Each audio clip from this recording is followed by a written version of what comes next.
Aquí y ahora vamos con una nueva entrada. En esta oportunidad lleva por título ¿Cómo llegó a Inglaterra a dominar el mundo? Es una pregunta que se han hecho muchas personas estudiosas de la política.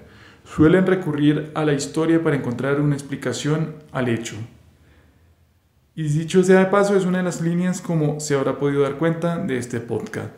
Pues bien, vamos a hacer un recuento de los hechos notorios para comprender mejor el papel que cumplió la expansión británica en la consolidación de la estatalidad del mundo, el mismo que se creó a imagen y semejanza del capitalismo occidental.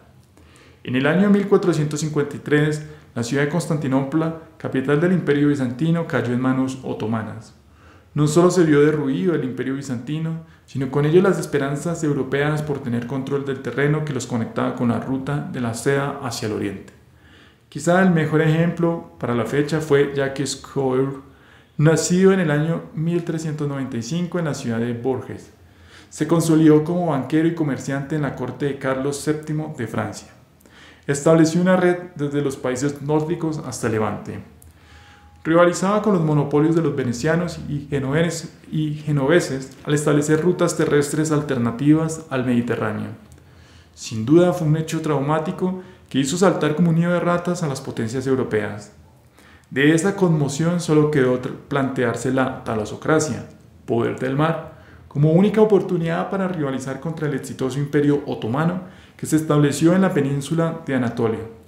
Así, Portugal, España, Holanda, Francia e Inglaterra buscaron restablecer rutas con la India y la China que les suministraba telas, especies, entre muchas mercancías.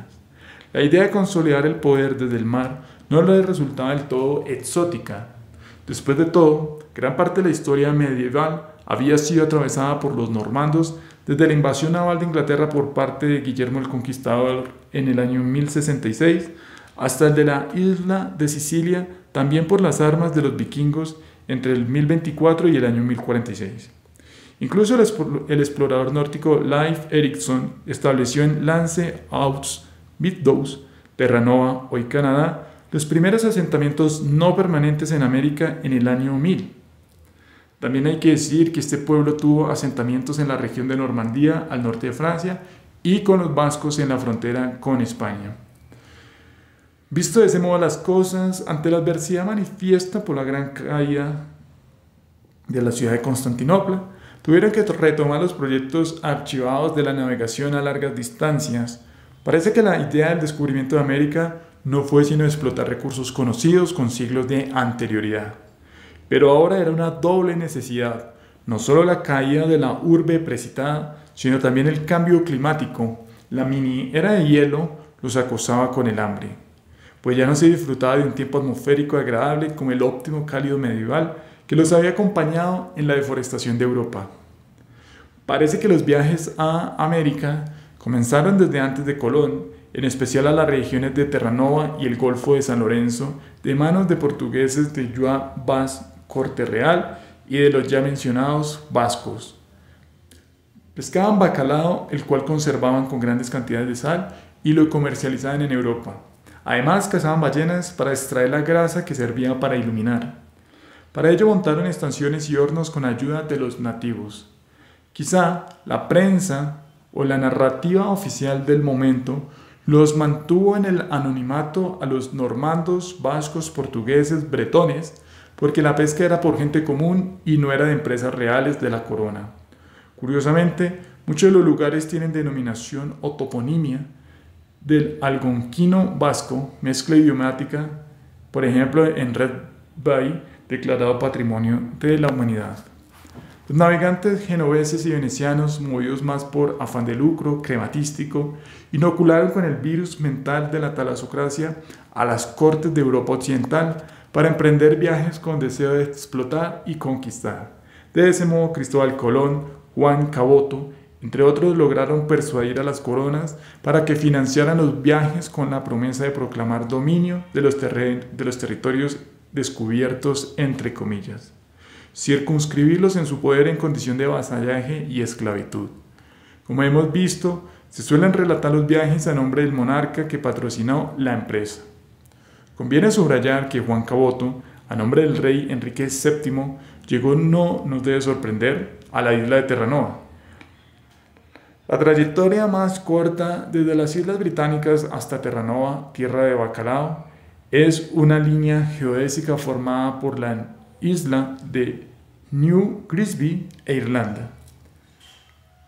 No tenían mayores dificultades con las habilidades suficientes de la navegación y se evitaban transitar hasta Groenlandia. Sebastián Caboto, hijo de Juan Caboto, continuó con los viajes a nombre de la corona británica.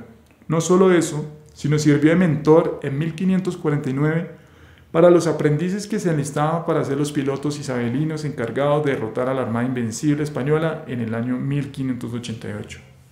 Vemos cómo se consolida el poder, la mentalidad, los valores, las habilidades marinas en Inglaterra. Con ello germinó lo que en los próximos siglos se formaría el Imperio Británico. También Sebastián Caboto constituyó la empresa Misterio y Compañía de Aventureros Mercantes para el descubrimiento de regiones, dominios, islas y lugares desconocidos, la cual comercializaba con Moscú.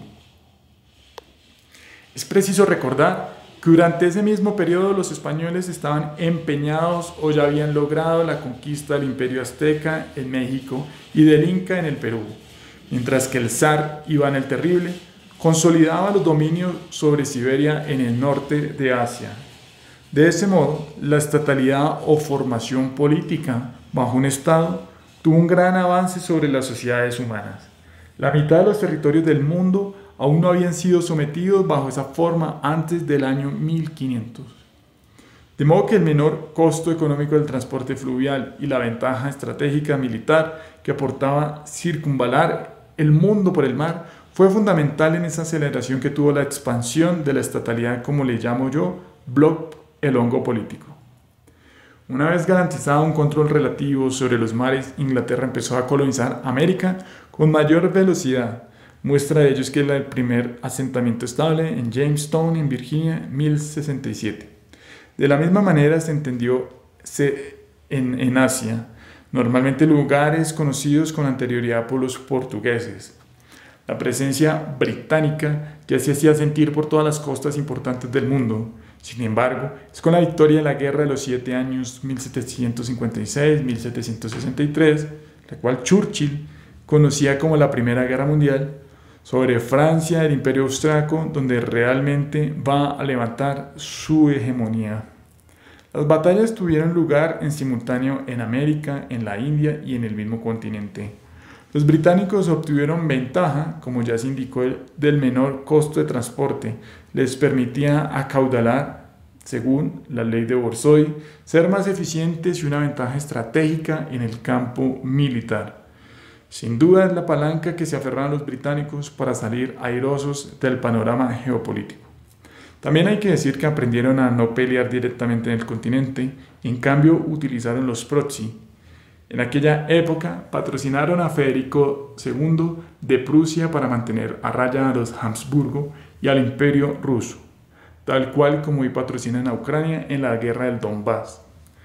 Estratagema que ha mostrado su utilidad para tener control sobre las situaciones y asegurarse que no se constituya un único poder en el continente antiguo, sino que siempre estén en pugna y de esa manera no surja un poder que amenace su condición de hegemón. Reflexiones teóricas. La talasocracia crea una infraestructura no orientada a las personas, no ortopédica, no da confort al consumo interno, sino orientada hacia las cosas. Por ejemplo, en los países de la periferia existen puertos y trenes modernos, pero para mover las materias primas y no para las personas. Entonces no se define la infraestructura por cuanto está alejada de las costas, sino por si es para aprovechamiento interno o para privilegiar el flujo de las mercancías. Igualmente, el gran economista Sismondi a comienzos del siglo XIX se quejaba que la gran producción inglesa solo había repercutido en peor calidad de vida para los trabajadores, y la logística hipertrofiada producto del capitalismo llevaba a crisis económicas. A la luz de la historia vemos que la revolución industrial tuvo asidero en el recién consolidado Imperio Británico, vencedor en la Guerra de los 7 años. No resulta casual que haya sido así. En primer lugar, tenía las condiciones materiales necesarias producto de los cercamientos desde el Estatuto de Merton en los años 1236. Del mismo modo, había construido una infraestructura naviera que permitía abaratar costos y obtener ganancias a las oligarquías.